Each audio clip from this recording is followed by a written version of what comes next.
देश के अंदर शोषित दलित पिछड़े कमेरे की लड़ाई लड़ने वाले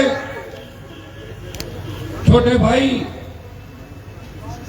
और आने वाले समय के देश के प्रमुख नेताओं में जिनकी गिनती होगी, चंद्रशेखर जी आजाद मेरे साथ चल रहे हैं। आजाद समाज पार्टी के प्रभारी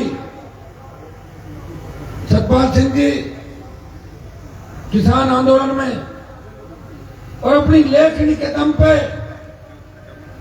मोदी सरकार को हमेशा झुकाने वाले चौधरी पुष्पेंद्र जी, राष्ट्रीय लोकतांत्रिक पार्टी के महासचिव भाई मनीष सिंह चौधरी,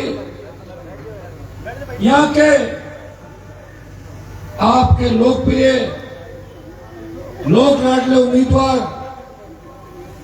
छोटे भाई राजेश, जिनको प्यार से भाईड़ा कहते हैं, राजेश जी भाईड़ा,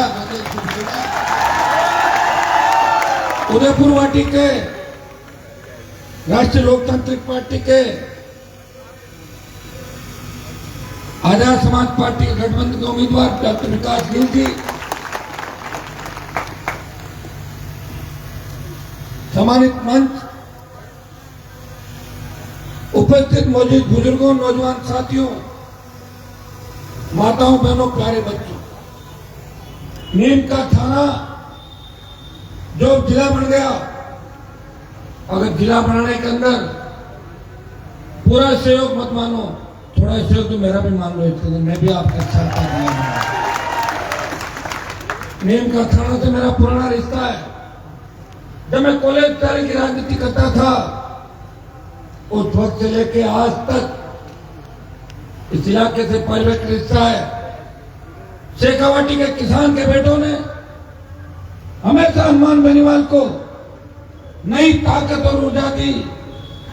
पिछली बार जब 2018 में नई पार्टी बना के आपके बीच प्रत्याशी उतारा और आपने लगभग 25,000 से ज्यादा वोट देके मुझे आशीर्वाद दिया और ये कहा था, हनुमान जी आप लड़ते रहो, अगली बार विधायक आपका बनाएंगे।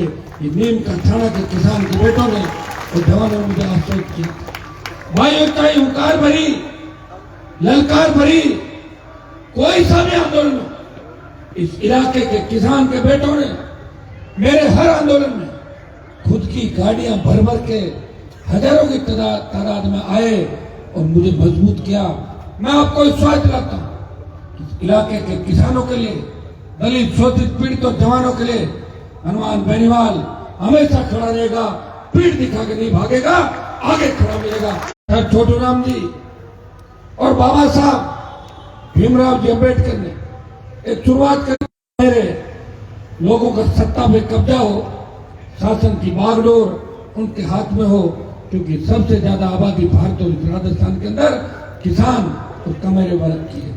लेकिन दुर्भाग्य से 70 साल के अंदर इस राजस्थान के अंदर चुनाव हमारे नाम से लड़े जाते हैं, वोट हमारे नाम से लिए जाते हैं, लेकिन जीतने के बाद सरकार हमें आंख दिखाती है। लाठी गोली जहां भी अगर किसी ने खाई तो किसान के बेटों ने, चाहे वसुंधरा की सरकारें रही, चाहे गहलोत की सरकार, चाहे मोदी की सरकार, चाहे यूपी की सरकार, हमेशा अपने अधिकारों की लड़ाई लड़ी, अन्याय के खिलाफ लड़े और लाठी गोली की परवाह किए बिना अपने लोगों को न्याय दिलाया। ये नीम का थाना वो इलाका है, ये उदयपुर वाटी का वो इलाका है जिसने सामंतवाद को उखाड़ के फेंक दिया था राजस्थान के अंदर। ये वो धरती है, ये यहाँ वो जोशीले वीर हैं। जब देश को आवश्यकता पड़ती है 62, 65, 71 और कारगिल की लड़ाई के अंदर अगर साधक देने के अंदर अग्रणी पंक्ति में खड़े रहे, तो नीम का थाना उदयपुर वाटी सीकर जुंजलों के किसान के बेटों ने दुश्मन के दांत खट्टे करा दिए। और पाकिस्तान के अंदर भी बात चलती है, चाइना में भी चलती है। ये जाट रेजिमेंट क्या है यार, समझ में नहीं आ रही, बहुत मारती है दौड़ दौड़ के। जाट रेजिमेंट के जवान इस जिले के अंदर बसते हैं। तो दूसरा पोस्ट को लाइक करें, शेयर करें। नीम का थाना ताजा समाचार झलको शेखावटी आप देख रहे हैं, पत्रकार दीपक शर्मा के साथ। देश के अंदर मैं लोकसभा चुनाव जीत के गया, पंजाब से किसानों का आंदोलन चला। तीनों कृषि बिल जब मोदी सरकार लेके आई, वो काले कानून थे। मर्द का पता लगता है जंग के अंदर। आप लाइव देख रहे हैं, पोस्ट को शेयर करें, पेज को फॉलो करें। थी कि उत्तरी भारत के अंदर कौन सा किसान का बेटा मोदी की सत्ता को ठोकर मार के इन किसानों के साथ खड़ा होता। पंजाब, हरियाणा, उत्तर प्रदेश, दिल्ली की तरफ आंदोलन चला। 1000 किसानों ने शहादत दी, लेकिन राजस्थान में आंदोलन नहीं था। NH8 जो गुर्जर आरक्षण आंदोलन के समय, जिसके अंदर मैंने भी योगदान दिया, जितनी मेरी ताकत थी, मेरे गुर्जर भाइयों को न्याय दिलाने के लिए, तो वसुंधरा ने बेहतर गुर्जरों के सीने पे गोलियां मारी थी। 3 से 8 की बात आपको बताता हूँ। ये NH8 उस गुर्जर आरक्षण आंदोलन के समय भी जाम नहीं हुआ था। देश के किसान नेताओं ने कहा, हनुमान जी आप किसान के बेटे हो, आप जवान हो, देश का किसान तकलीफ के अंदर है। अगर आप मोदी को छोड़ दोगे और मोदी की गोदी से बाहर आ जाओ, मैं तो गोदी में नहीं बैठा था, बगल में बैठा हुआ था, एनडीए गठबंधन देखता था, लेकिन आप कहते थे कि आप गोदी में बैठे, अगर बाहर आ जाओ तो किसान आंदोलन में किसानों का सम्मान बढ़ेगा। बिना सोचे किसानों के सम्मान के लिए हनुमान बेनीवाल की आरएलपी पार्टी, जो देश की सबसे नई पार्टी थी, मंत्री पद को ठोकर मारी, NH8 को जाम किया और मोदी सरकार को झुकाया और तीनों का वापस किया। जब देश का जवान संकट के अंदर था, जब सेना को ठेके में दे दिया, उस वक्त 543 सांसदों में से कोई सांसद लड़ने के लिए नहीं आया। ऑल पार्टी मीटिंग, लोकसभा और जोधपुर में 2 लाख जवानों की रैली करके मोदी को चेतावनी दी, आ रहा हूं दिल्ली की तरफ, तैयार हो जाओ।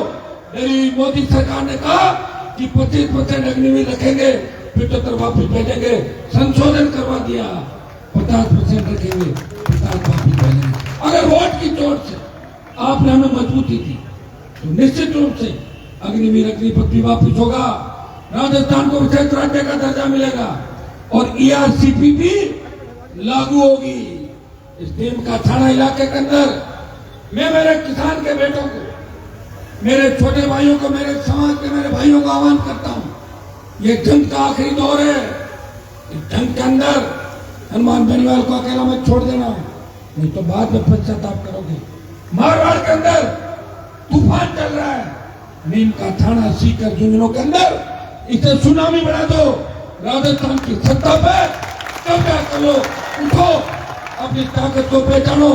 और मोदी सरकार ने जिस तरह हरियाणा जाट आरक्षण आंदोलन के अंदर 50 से ज्यादा जाट समाज के नौजवानों के सीने पे गोलियां मारी थी, गुर्जर आरक्षण आंदोलन के अंदर वसुंधरा ने बेहतर गुर्जरों को मारा था, याद करो।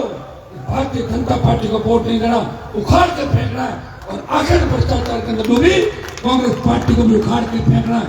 भाइयों याद करो, जब आपकी पहलवान बेटियां जंतर मंतर पे न्याय की उम्मीद के साथ बैठी थी, पुलिस उन्हें घसीट रही थी, उस वक्त देश का कोई सांसद नहीं लड़ रहा था। एकमात्र सांसद तो आपका भी किसान का बेटा है, झुंझुनू का भी किसान का बेटा है, लेकिन लड़ने के लिए हनुमान बेनीवाल है और उतरे, उनको न्याय दिलाया, लोकसभा में मामला उठाया।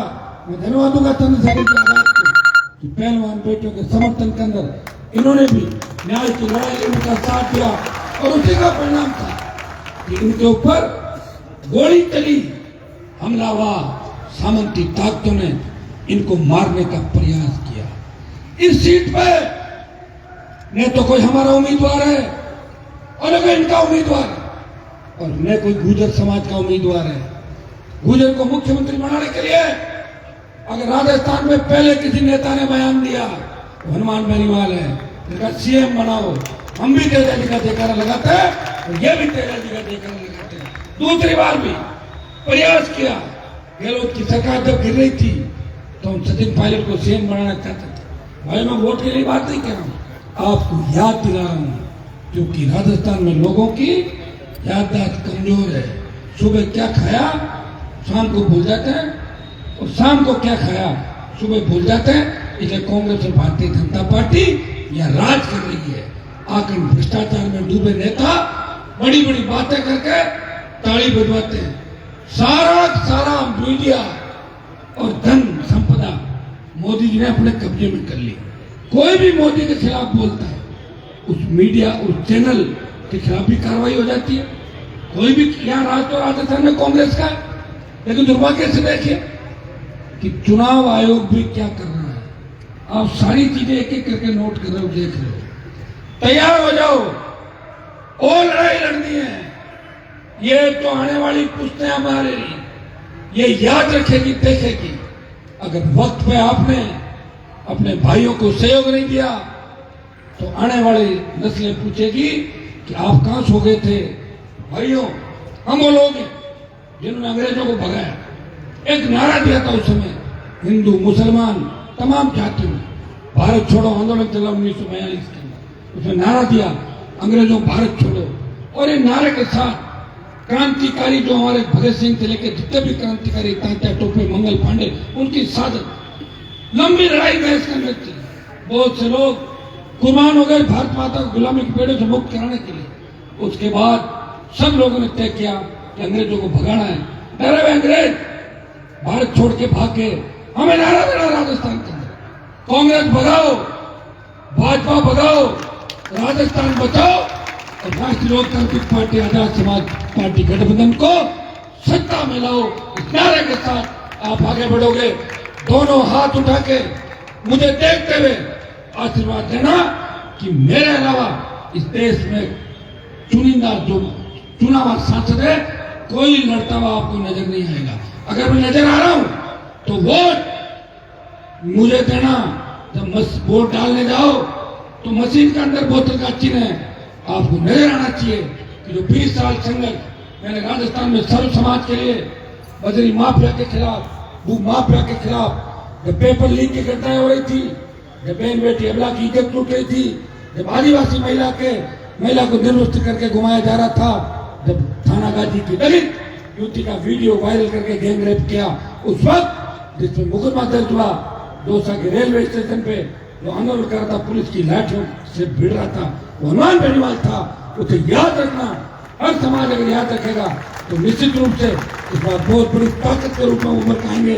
ये वोट राजेश को तो दे ही रहे हो, लेकिन वोट की अपील करने आपका भाई आपके बीच आया। आप वोट मुझे दे रहे हो, वोट चंद्रशेखर आजाद को दे रहे हो, वोट राजस्थान को बचाने के लिए दे रहे हो, वोट मोदी के खिलाफ दे रहे हो, वोट गहलोत के खिलाफ दे रहे हो, भ्रष्टाचार के खिलाफ दे रहे हो। इस हिसाब से अगर वोट डालोगे तो सारी चीज ठीक होगी। क्योंकि 3-4 सभाएं हो रहे, मैं धन्यवाद दूंगा राजेश को, मनीष जी को, इनकी पूरी टीम को कि कल हमने कहा कि कार्यक्रम करेंगे। मैंने कहा एक कार्यक्रम कर लो, फिर आप सीतापुर और बता देना। नीम का थाना ये इलाका तो वैसे ही मजबूत है, सारे पढ़े लिखे इलाके, बहुत मजबूती है। हर आंदोलन यहाँ पे हुआ, आपने मुकाबला किया। मैंने कहा एक दिन के अंदर आ जाएंगे। मैं धन्यवाद दूंगा कि हजारों की तादाद के अंदर आप लोग यहाँ आए। छोटे भाई भगत सिंह की भूमिका के अंदर चलेंगे और माताएं बहनें झांसी की रानी लक्ष्मीबाई बढ़कर इस बार राजस्थान से भ्रष्टाचार का खात्मा करेगी, बेमुक्त अपराध का खात्मा करेगी। किसी बहन बेटी अबला की चीख पुकार राजस्थान में सुनने को नहीं मिलेगी। कर्ज मुक्त किसान होगा, टोल मुक्त राजस्थान होगा, फ्री बिजली मिलेगी, रोजगार मिलेगा, सशक्त लोकायुक्त होगा और हमारी बेटियां रात को 12 बजे सड़क पे निकले, मजारे कोई सामने देख ले, वो ऐसे विचरण करेगी जैसे घर के आंगन के अंदर घूम रही है। यह व्यवस्था, कानून का राज राजस्थान में लाना है और आपको अपने भाइयों को मजबूत करना है। इतना विश्वास आपको दिलाता हूँ। न कांग्रेस की आंधी चल रही है, न भाजपा की। अगर आंधी चल रही है तो राजस्थान के जवानों की और किसानों की आंधी चल रही है। आप अपना वोट देना, सत्ता का जो ताला है उसकी चाबी आपके हाथ में रहेगी। इतना विश्वास मैं आपको दिलाता हूँ। बहुत बहुत धन्यवाद। जय हिंद। हनुमान बेनीवाल, हनुमान बेनीवाल, चंद्रशेखर आजाद, चंद्रशेखर आजाद। पूरे भारत में दलितों पर किसी भी